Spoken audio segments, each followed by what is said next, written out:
Oke guys, kali ini gue berkesempatan ngeliput bengkel spesialis mobil Mitsubishi, yaitu GT Auto. Dan beruntungnya lagi, gue ngobrol langsung sama ownernya. Yoi banget kan? Semoga bisa jadi sedikit referensi buat lo ya. Enjoy the video.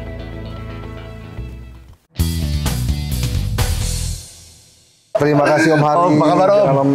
Om Yogi, namanya Om Yogi nih. Kabar baik Om Yogi ya?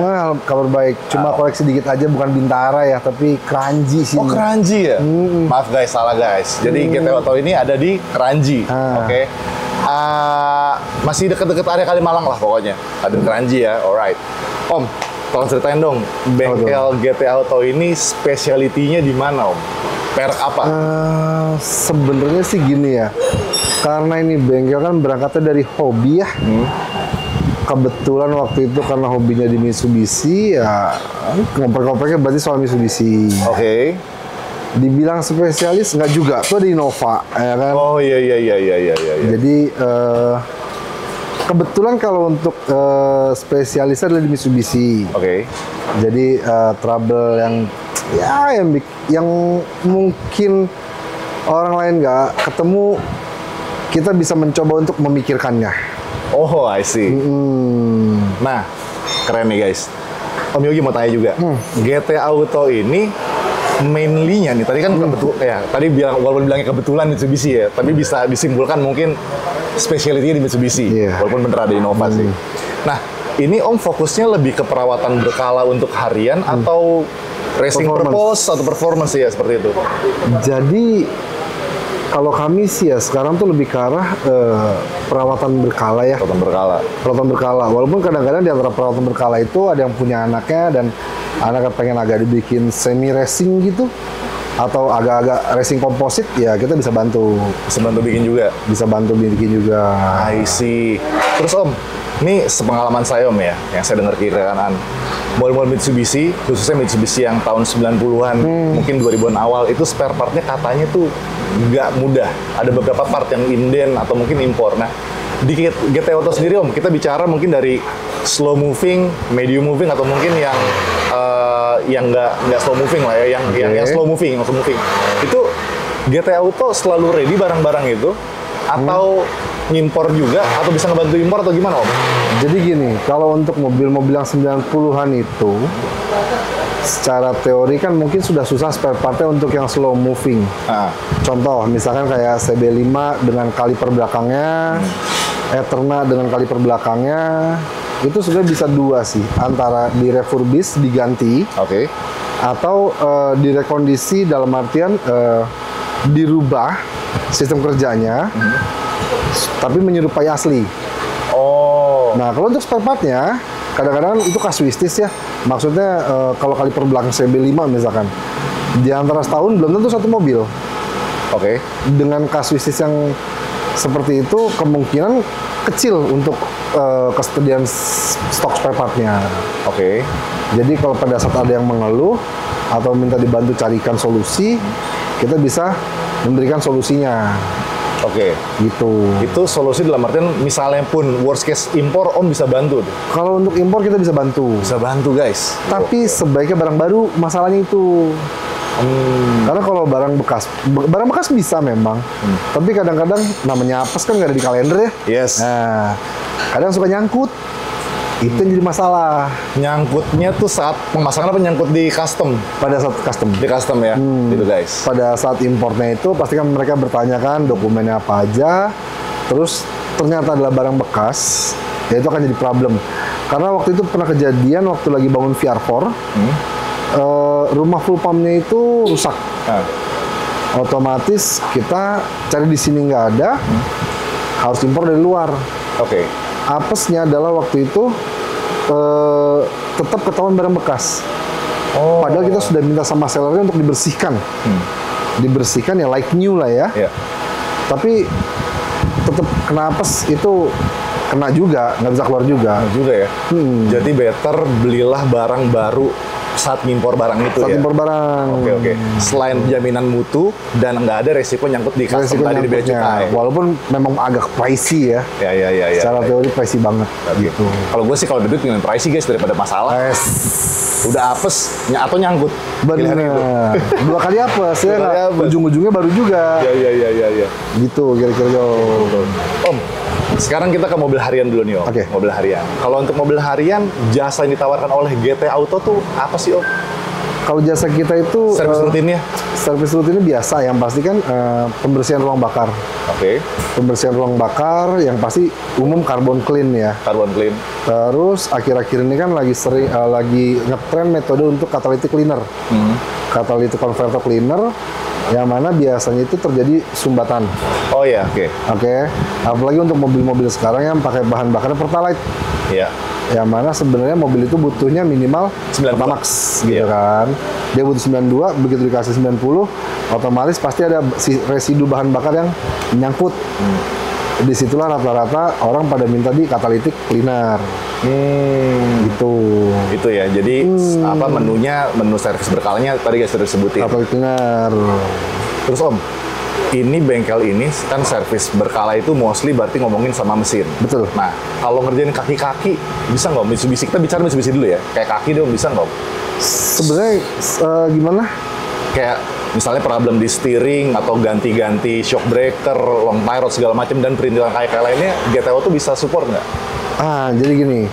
Kalau untuk perawatan harian kan kita kan main course-nya adalah di tune-up-nya ya. Tune-up-nya. Tune-up dan teori segala macam lah. Mesin lah ya. Nah, untuk mesin, kalau kaki-kaki kita bisa hanya sebatas busing. Bushing-bushingnya aja. Oke, busing-busingnya aja. Terus kalau untuk yang mobil baru sekarang kan sudah EPS ya. Ya.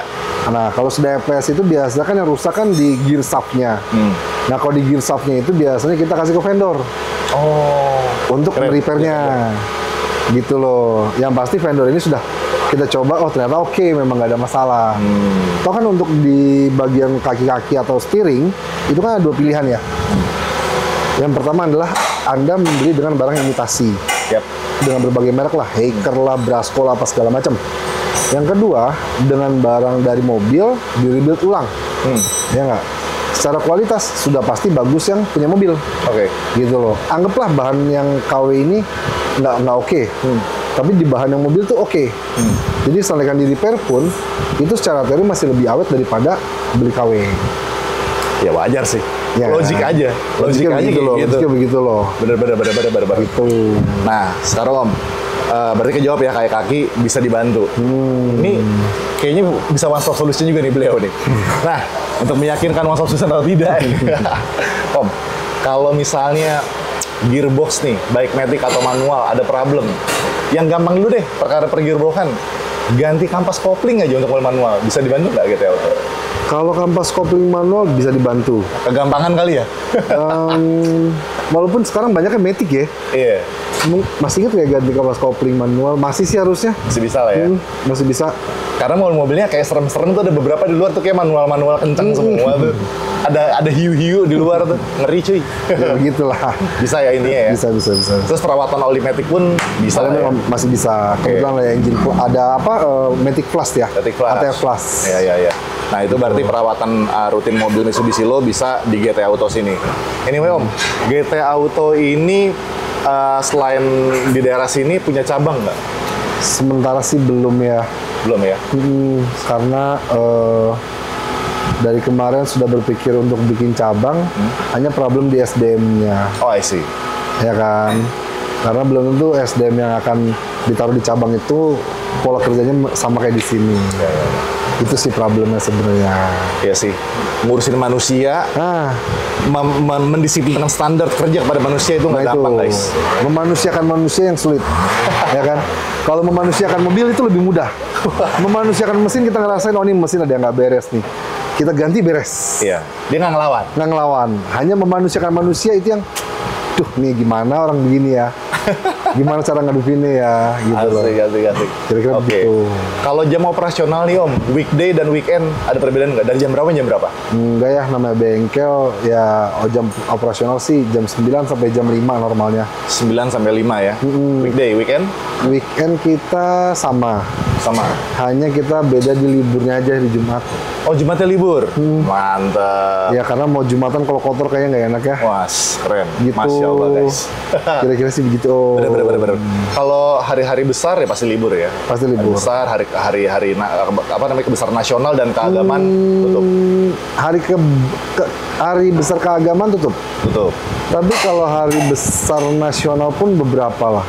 Misalkan kayak 17 Agustus, ya jelas kita tutup dong. Ya. Kalau nggak disangka PKI, ya nggak. Tapi kalau kayak Hari Pahlawan, terus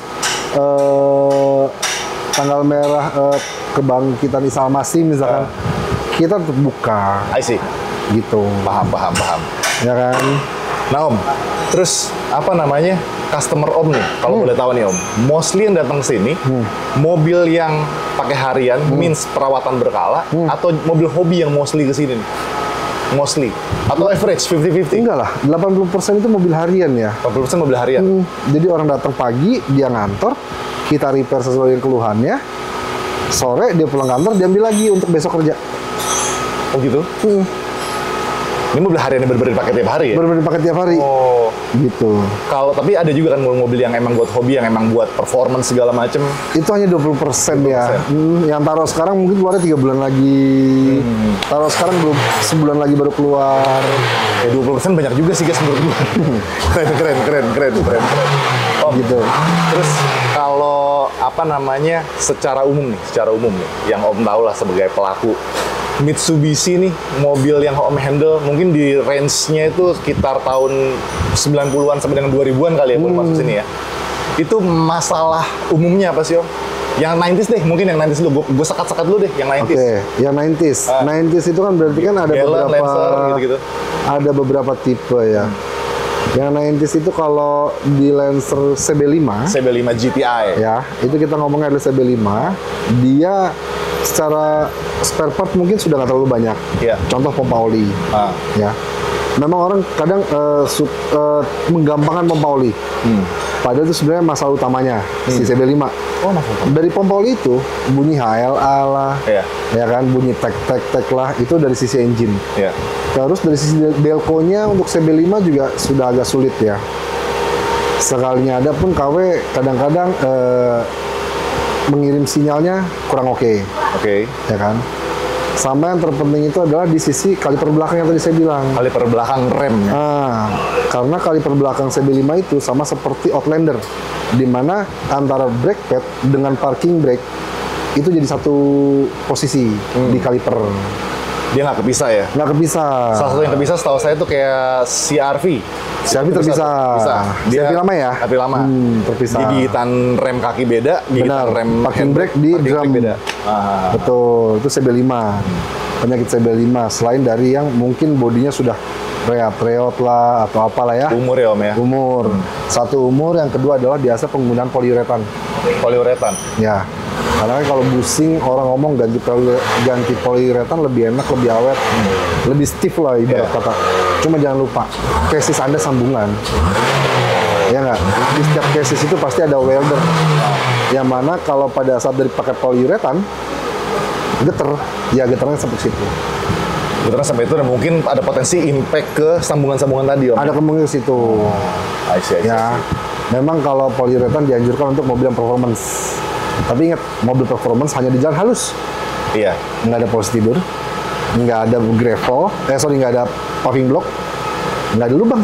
Nah, Karena dalam kondisi halus itu aja nih, maaf nih, gua mau bukannya apa yang awam ini ya, getarannya aja udah sebegitunya. Berasa di setir. Kalau jalanannya ditambah yang geradakan guys, geradakan Bekasi banget. Geradakan, bro. Buset deh, bujuk buneng. Bener begitu kira-kiranya. Makin nyiksa si Chassis secara umum ya, itu pekerjaannya lebih keras tuh. Case secara umum. I see. Itu kalau untuk mobil tahun 90s dan CB5. Oke. Kalau untuk yang Eterna, rasanya nggak jauh beda ya. Penyakitnya pun sama lah. Karena sistem kerjanya sama untuk remnya. Cuma Eterna hanya lebih sulit di sensor-sensor aja. Sensor canggih ya dia ya. Sensor airflow-nya terutama. Itu mulai agak sulit. Terus memang Eterna ini mobil yang sangat spesial ya. Jadi kadang-kadang spare part-nya itu ya butuh perjuangan lah Untuk dapetinnya ya. untuk dapetinnya. Ada uang belum tentu lu dapet barang. Nah, itu dia masalahnya. Tapi kita tuh bisa bantu toh. Nggak juga kadang-kadang kalau terlalu spesifik nggak juga Oh kadang-kadang. gitu ya, nggak apa. Nih jujur, owner jujur, gue respect banget sama lo. Nggak Nih, juga owner Om Yogi sebenarnya. jujur nih. Nggak Realistis segitu aja. hebatnya juga soalnya. Oke, I see. Kayak itu yang 90s ya untuk si Eterna sama CB5. Kalau CB4 CB4 yang masih karbu nggak sih? yang bukan yang injection Galaxy-nya. tapi SOAC. SOAC. Galaxy betul. Ah. Nah itu biasa penyakit di idle up gitu, Idle up. lah ya.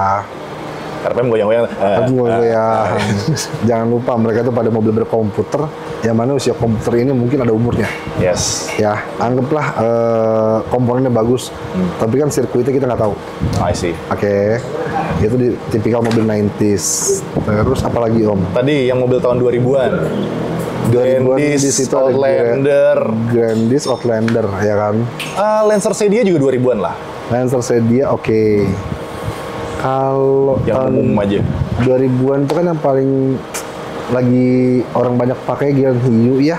Galen Hue. Ya nggak, yang lagi hype kira-kira sekarang gitu. Nah untuk Giant Hiu ini penyakitnya cuma satu sih, Apa tuh? Delco. Delco-nya. Walaupun karena Giant Hiu ini suspensinya model multilink depan belakang, itu yang bikin dia nyaman. Iya. Cuman kadang-kadang memang penyakitnya jatuh. Apa tuh jatuh maksudnya? Jadi kalau orang udah mengabaikan suara di kaki-kaki, ya kan, ada bunyi kreot diterusin, biasanya jatuh mobil bal join lepas. Kayak panter, penyakit bal join. Copot jatuh. Itu untuk bagian suspensi. Nah, tadi yang penyakit mesinnya cenderung kuat, hanya sering bermasalah di Delco. Gitu, karena dia masih pakai Delco ya. Masih. Jadi kalau kayak mobil coil on plug di saat mati satu paling cuma pincang. Ya kan? Mobil jadi Cuma goyang-goyang. Mesinnya. Kalau pakainya Western Spark, mobil cuma pincang berbet. Ya nggak? Tapi kalau Delco-nya batuk, mati mobilnya. Itu jadi problem. I see. Ya nggak? Selebihnya sih kayaknya untuk Giant Hiu overall nggak ada problem ya. Hanya dua itu aja masalahnya. Outlander, Grandis. Outlander sama Grandis. Outlander itu dia penyakitnya nggak tahu ya. Akhir-akhir ini lagi Ini udah agak muda nih, 2010-an nih, 2010-an. Makanya saya bingung, mobil agak muda kok jadi cenderung lebih ringkih ya untuk yang Mitsubishi ini ya. Untuk Sorry, Grandis itu sampai 2010 kalau nggak salah. Grandis sampai 2010. Outlander 2010-an. 2013 di launching. Ya kan? Kalau yang Grandis itu sebenarnya problem dia cuma satu sih, temperatur. Karena dengan mesin yang besar, terus juga ruangan yang sempit, ya kan, otomatis kalau temperatur overheat itu sudah pasti problem. Kalau Grandis, untuk overallnya kayaknya nggak ada deh, nggak ada isu yang berarti. Mungkin Grandis cooling system related kali Om ya, mesti diperhatiin. Pasti, dan itu global. Oh global. Di global engine issue. 4G69 yang dipakai Grandis, ini memang isu globalnya adalah tentang overheat temperatur. Jadi salah satu weakness-nya adalah overheat temperatur. CC gede bro, 2400. Ruang mesin juga nggak gede-gede banget ya. Seadanya. I see. Gitu untuk Grandis. Outlander. Ini maaf ya, bukannya gue ngetes si Om Yogi nih. Maaf Outlander ya? Outlander terlalu banyak kelemahannya sih. O'Reilly. Apa tuh? Saya coba saya tahu Om ya. CVT-nya gue nggak ada isu bro. Cuman maksudnya belum tahu ada isu. Cuman ini Om, ada di tahun-tahun tertentu nih. Ini mohon maaf ya. Kalau digeber di RPM tertentu, itu asap knalpot tuh baunya masuk ke dalam kabin. Itu katanya ada isu di katalyk converternya atau Itu, apa gitu. kalau soal asap masuk kabin knalpot itu memang isu pertama kali ya. Pertama kali ya. Semenjak dia launching itu, memang itu isunya udah sangat mengganggu. Bener. Entah ada salah sistem di mana, mungkin engineer-nya lupa kali ngetes itunya. Sehingga baru dilihat lain di berita, mau jual, mau launching, udah pasangnya tuh. Itu baru launching loh. Baru launching ya. Baru launchingnya udah ada keluhan itu. I see. Ya kan? Gitu. Terus kalau soal CVT-nya sih apa ya? Penyakit umum CVT ya. Pokoknya nggak boleh jorok aja ya. Nggak boleh jorok dan sebisa mungkin nggak panas. Karena kalau tipikal CVT Outlander, Overheat. Nah, Overheat gue ngalamin. begitu sudah panas tuh maksudnya gini, digeber 180 km per jam dalam waktu yang lama. Iya. Lo konstan terus. Nah, itu biasanya di speedometer nongol tuh slow down, ya kan? Keluarlah indikator warning itu kan, slow down. Gue ngalamin nih. Yang mana tugasnya cuma satu, nyari rest area, berhenti ngerokok dulu sejam 2 jam. Mesinnya harus dinyalain nggak Om kalau overheat? Kalau overheat sebaiknya dinyalain. Sorry, kalau gear CVT overheat, mesin harus tetap nyalain ya. Posisi di N. Posisi di N supaya oli sirkulasi. Gitu. Itu kan hanya masalah sirkulasi oli aja yang telat. Gitu. Jadi jangan gearbox CVT Outlander lo overheat dan lo matiin mesin. Sebaiknya jangan. Biar dia tetap sirkulasi, tapi dengan taruh di N. Taruh di N ya. Sampai si indikator itu mati. Sampai indikator itu mati. Nah, setelah indikator mati, baru kita boleh mati mesin. I see. Sebaiknya matikan mesin pada saat indikator sudah mati. Gitu. Om, balik lagi ke masalah berbau asap knalpotan deh. Masalah asap knalpot yang masuk ke cabin. GT Auto bisa bantu ngatasin nggak? Untuk Outlander pernah nggak ada customer yang begitu kesini? Dari 2013 ya. Jadi kebetulan di ruang tunggu juga ada artikel soal itu kan. I see. Waktu itu sempat di up sama tablet otomotif kalau nggak salah. Nambahin selang tuh dari jalur hubungan AC ke belakang. Betul. Memang kadang-kadang tidak soft juga, karena ternyata Outlander itu di belakang firewall ada box untuk recirculate. Recirculate internal kabin. Iya. I see. Jadi kalau di logo AC itu ada yang recirculate sama circulate kan. Nah itu kadang-kadang yang recirculate yang terbuka flapnya. Gitu. Jadi itu yang bikin masuk bawah kabin. Harus diakalin dikit dong tuh, harus biar dia nggak kebuka atau gimana tuh? Kalau yang kemarin kami sempat iseng sih ditutup gitu ya. Permanen ya? Pada saat mereka lagi servis AC gitu, saya minta tutup. Dan customer happy? Dan customer sih no komplain ya. Komplain ya? Ya iyalah, daripada baunya masuk bahaya men. Ya itu memang gini sih, baunya itu memang pada saat 140 dalam waktu yang lama, tiba-tiba digeber. Itu kayak sebenarnya baunya bau angus, kayak sangit gimana gitu. Kalau lagi di mall, kita lewat Rudy Hadi Suwarno, ada perempuan lagi ngeblow. Nah itu gimana ya, itu baunya kayak begitu tuh. Jadi kalau mau ngebayangin detail baunya, itu ke mall, lewat Rudy Hadi Suwarno atau lewat salon, ada wanita lagi di blow rambutnya, ya begitu baunya. Kira-kira gitu lah. Jadi bukan sangit yang menusuk tuh enggak sebenarnya. Cuman ini kayak baunya harusnya nggak begini deh. Tapi kalau saya pribadi agak keganggu sih dengan bau itu. Oh jelas. Jadi guys, kalau Outlander lo bau gitu, pertanyaannya bukan, siapa yang ngeblow rambut nih di mobil gue? Enggak ya, itu emang problem. Yang baunya kayak blow rambut gitu deh. Oke. Sakit-sakit nggak jelas gitu, ya kan? Oke.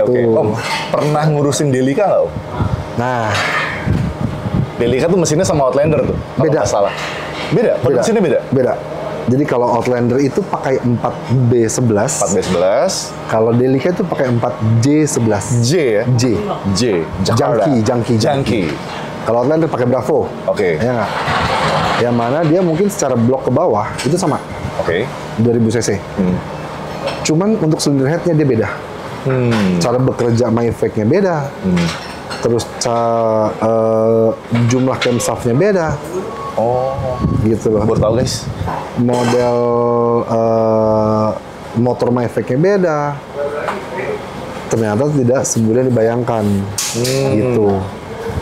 Dan memang yang sangat menyedihkan dari Delica ini adalah dia ini harus melakukan penyetelan klep ya.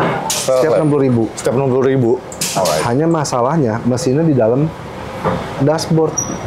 Oh iya, karena ruang up engine bay-nya tuh pesek. Kecil pesek. Jadi mesinnya agak ke ruang dashboard. Agak ke dashboard. Masalahnya begitu kita masukkan tools untuk penyetelan, itu di bawah dashboard adanya. Gitu. Sementara kalau itu nggak disetel, bunyinya kasar. I see. Kletek. Berarti GT Auto pernah ada pengalaman yang ngurusin Delica ya? Yang aneh-aneh sih sudah cukup sering ya. Karena saya pengen, salah satu mobil yang saya pengen Delica Om. Karena saya pernah pengalaman dari Jakarta ke Wonosobo naik Delica. Itu cakep tuh mobil. Itu enak memang. Kalau masih baru enak banget. Enak banget tuh mobil. Dan walaupun bentukannya mobil keluarga ala-ala Alphard ya dalam tanda petik, cuman sebagai supir tetap fun to drive gitu. Rasanya tuh adventure banget, lo ada di mobil yang sporty untuk ngelibas jalanan medan. Iya, berbagai medan gitu. Tapi gitu ya. Ya gitu, masalahnya itu hanya kesalahan di silinder headnya. Sama ini Om, punten. Saya pernah juga naik mobil itu overheat juga tuh. Mobil apa ya? Si Netwheelika. Gearboxnya overheat juga. Gara-gara teman saya nyetir, dia pasti kan pakai DS. Oh iya. Pakai DS aja lama-lama. Terlalu kenceng. Overheat. Dan itu di tengah hutan, guys. Itu biasanya terlalu kenceng beltnya. Kenceng ya. Karena buat nanjak agak tekor ya biasanya. Akhirnya pakai DS. Iya, bener banget. Itu emang kayaknya power to weight ratio-nya kurang. Nggak ketemu. Harusnya tuh mobil 3000 cc kali ya. Nah itu sebenarnya kayaknya ambisinya Mitsubishi ya. Kayak egoisannya Mitsubishi. Dalam artian gini, yang sangat disayangkan, ini kita jadi ngomong Delica nih. Nggak apa-apa. Nggak apa ya? Nggak apa. Sayangnya adalah pada saat Delica mau launching, mereka compare sama Biante, sama Nav1, sama Serena. Oke. Yang mana itu kelas 2000 cc? Ya nggak? Iya.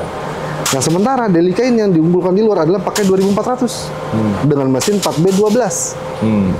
Ini yang lebih kuat daripada si 4J11. Nah cuma berhubung karena Mitsubishi itu waktu itu menempatkan Delica itu di Biante dan keluarganya, akhirnya masuklah di 2000 cc. Karena kalau dia masuk 2400 ketemunya sama Alphard. I see. Gitu. Tapi emang saya tahu gini Om ya, harusnya Delica itu tidak se-city car, se-MPV City lah. MPV kota yang tadi Om bilang itu, kompetitornya. Karena saya baca-baca artikel, habitatnya itu keras tuh Delica. Habitat Delica itu keras rasanya, Bos. Keras. Buat mobil rally. Dan dia ground clearance mobil keluarga yang paling tinggi. Iya, untuk di kelasnya ya. Untuk di kelasnya. Ya kan? Itu ya ibarat kata kalau cuma ke Wonosobo dengan gearbox yang sehat ya. Kayaknya cuma senyum-senyum deh. Kentengan ya harusnya ya. Sementara mungkin kayak Nav1, apalagi Serena tuh batu jegrok, iya, ya kan? Nggak nyampe. Batu kali mentok apa segala macam. Delica nggak ada begitu. Nggak ada. Gas terus. Happy banget gue naik nyetir Delica asli. Ya kan?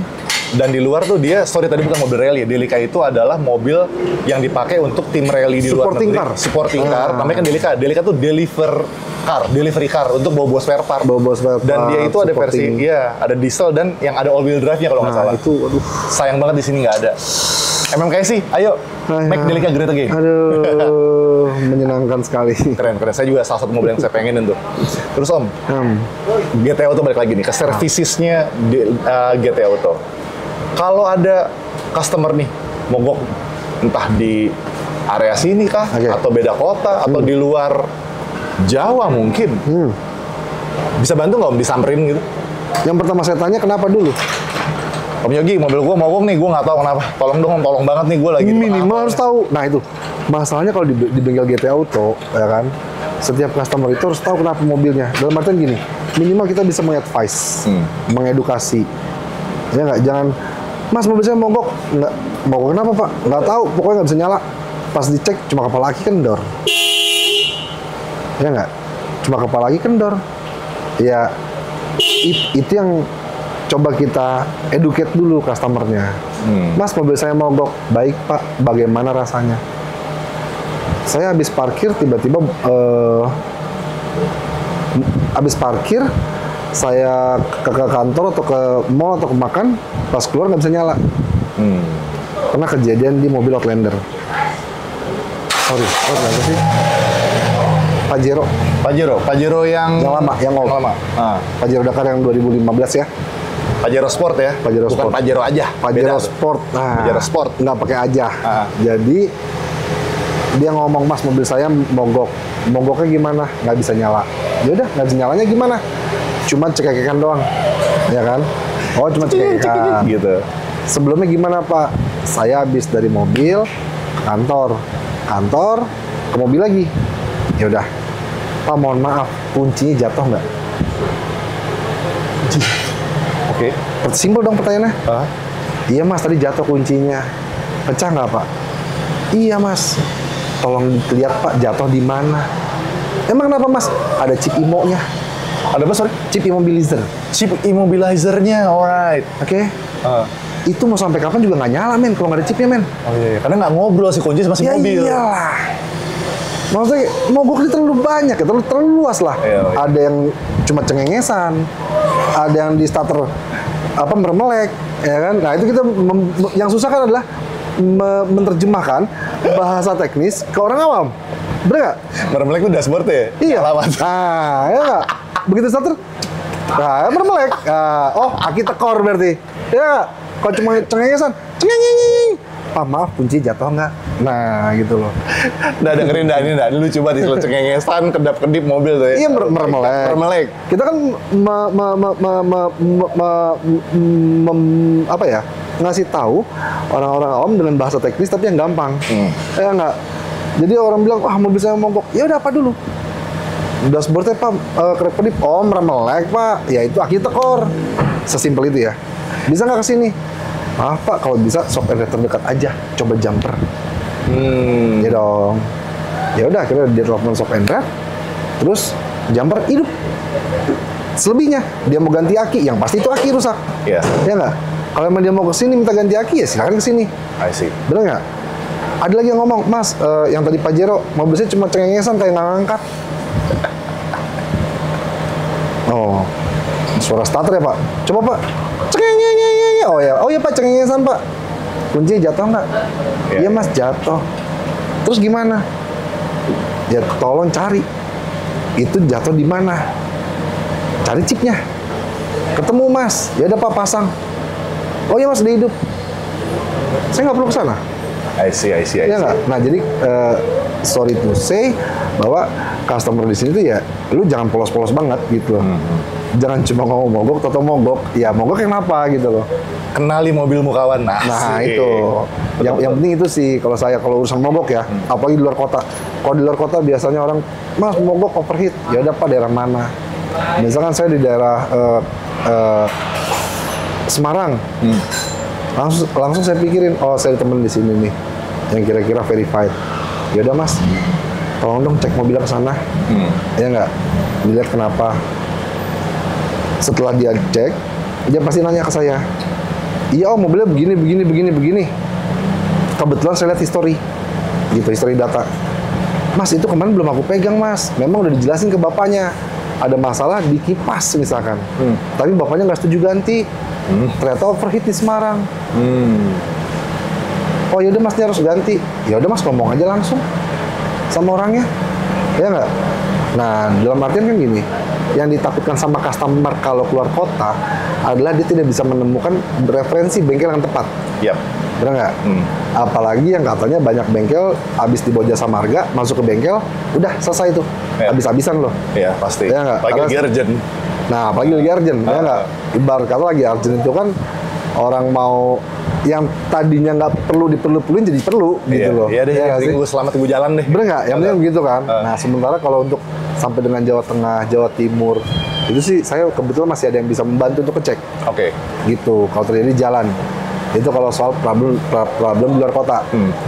Tapi kalau problem yang dekat-dekat sini, kita harus bisa membayangkan skala prioritas, skala urgensi maksudnya. Begitu customer nelpon ngomong mobilnya mogok kenapa? Itu satu. Yang kedua, seandainya customer biasa nanya, Mas ini ada lampu oli nyala, kira-kira aman apa enggak untuk jalan? Lampu oli kan orang udah pada parno dong, takut jebol atau pecahkan mesinnya. Ya sebisa mungkin kami mengguidance, ngasih tahu bahwa Pak tolong cek olinya dulu. Kalau olinya ada, berarti Bapak jalan aja ke sini nggak apa-apa. Switch center diganti di sini. Tapi kalau misalkan olinya nggak ada, towing deh Pak. Ya nggak? Itu yang saya bilang kenapa customer minimal dia harus tahu. I see. Apa sih problemnya? Berarti boleh coba saya simpulin Om ya. Pertama kita mesti kenalin mobil kita sendiri. Itu mesti tahu, nggak polos-polos amat. Terus yang kedua, GT Auto itu apa namanya? Dia ngecek dulu nih, mapping dulu. Ini mogoknya kenapa? Dengan dia ngasih clue, GT Auto mungkin tidak akan langsung ngejemput, tapi bisa ngasih advice. Harus apa. Dan semoga bisa. Kalau misalnya nggak bisa juga, GT Auto kalau di luar kasus di luar kota akan ngereferensiin bengkel-bengkel yang dia kenal, yang verified untuk nge-support. Tapi kalau memungkinkan ya ujungnya dijemput. Nah, keren ya, ada layanan kayak gitu ya. Kira-kira begitu. Mantap keren GT Auto. Terus Om, tadi saya dengar Om bilang ada service record. Berarti Om setiap mobil yang kesini ada record servisnya? Ada. Terus kalau orang mau mau servis berikutnya Om kabarin telepon. Udah Bentar, masuk Bang. begini. Iya. Kayak bengkel resmi cuy. Ceritanya kan patokan kita itu. Oh, iya, Udah iya, punya iya. benchmark ya kan? The best. Cut Keren. dulu, azan dulu, nggak enak suaranya. Cut dulu. Mati. Oke, nah Om, kalau ada orang kesini minta dibikinin misalnya Om Yogi, tolong dong, gue pengen bikin convert nih dari Lancer misalnya dari CK4 ke CN9A gitu, dari Galaxy ke Evo 4 beneran, bisa bantu nggak? Atau dari Galen biasa, Galen hiu biasa ke VR4 full convert? Kayaknya kalau akhir-akhir ini sih lagi belum ke City. Bisa, sebenarnya bisa bantu. Bisa bantu ya? Cuman memang akhir-akhir ini lagi fokusnya ke harian. Mobil harian ya? Perawatan berkala. I see. Gitu kira-kiranya. Karena yang saya dengar-dengar itu dari bengkel, kalau dari segi profitability yang paling enak sih emang perawatan berkala sih. Ya orang datang servis ganti oli 500, 600 ya oke lah ya. Satu mobil. Tapi terus ada Terus hari bisa 6 mobil, 5 mobil kan oke lah. Oke, ya kan, oke. kira-kira begitu. Siap. Om Yogi, terakhir nih Om, sebelum kita close. Apa namanya, ada yang Om bisa kasih saran, tips, atau mau sampaikan ke orang-orang yang punya mobil Mitsubishi secara umum nih? Ini gue batasin ya, dari range 90-an sampai dengan 2000-an, 2010-an deh. Dari 90-an sampai 2010-an. Iya. Ya kalau gue sih sarannya cuma satu ya. Kenali kendaraanmu. Itu aja sih, baik dari suara kah, dari rasa kah. Dalam artian kalau udah mobil tahun 90-an kan biasanya kan udah ABG ya. Agak ya rewel-rewel dikit sih dimaklumin ya. ABG apa tuh? Hah? Anak bebek gua lah. Anak bebek gua. Ya. Gitu kira-kiranya. Jadi kalau misalkan ada suara yang nggak jelas, apa segala macem, ya lebih sensitif aja. Kalau untuk mobil yang udah mulai ABG ya. Oke. Gitu. Tapi kalau overall sih ya, yang penting selama pendinginannya oke, olinya nggak ada bocor, rasanya fine-fine aja ya. Oke. Gitu sih. Siap. Itu guys, intinya kenalin mobil lo. Oke, anyway guys, buat yang mau, ini maaf banget di konten ini gue nggak akan sebutin servisnya di sini untuk berkala tuh berapa duit segala macem, gue nggak akan sebutin. Nanti mungkin di bawah sini nih sih atau di description gue akan ngasih alamat bengkel ini, izin Om ya. Boleh. Alamat bengkel ini, nomor telepon yang bisa dikontak, dan juga Instagramnya ada Om ya. Ada. Jadi kalau mau konsultasi tentang perawatan berkala ataupun mungkin lu pengen bikin mobil racing lo sendiri, mobil modifikasi atau hobi lo sendiri, lu langsung telepon aja ke sini gitu ya. Karena masalah harga segala macem nggak usah gue yang ngomong lah, langsung GT Auto aja. Oke, sekali lagi Om Yogi, makasih banyak atas waktunya. Siap. Sukses terus Om Yogi. Thank you, Om Hari. Dan GT Autonya Sukses semoga. untuk channel Om Hari. Makasih banyak Om doa dan Ya. supportnya. Oke, gue Hari Nugroho. Sekali lagi makasih banyak buat komen, like, and subscribe-nya, karena itu jelas merupakan dukungan yang luar biasa dari lo buat gue dan juga buat channel ini. Sampai ketemu di sesi video berikutnya. See ya, bye.